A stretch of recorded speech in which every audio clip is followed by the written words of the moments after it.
নবীজি এই পাঁচটা আমলের কথা বলে বললেন, মুআজ আলা আদুল্লুকা আলা আবওয়াবিল খায়র, আমি কি তোমাকে কল্যাণের দরজা সমূহের ব্যাপারে বলবো না?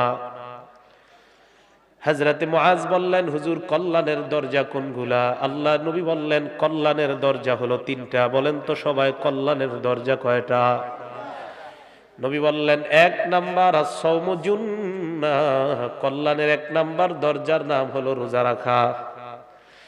এই রোজা এমন একটা ইবাদত, জুন্নাহ, জাহান্নাম থেকে বাঁচানোর জন্য তোমার ঢাল হয়ে যায়। দুই নাম্বার আস-সাদাকাতু তুতফিউল খাতিআ কামা ইউতফিউল মাউন নার, সদকা করবাই, সদকা গুনাহ এমন ভাবে মিটিয়ে দেয় যেমন আগুন পানি।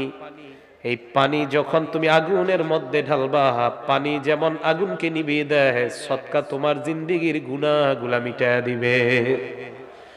তিন নাম্বার সালাতুল লাইলি ফি জাও ওয়া সালাতুর রাজুলি ফি জাওফিল লাইল, রাতের বেলা মানুষ যখন ঘুমায় তুমি তাহাজ্জুদের সালাত আদায় করবা।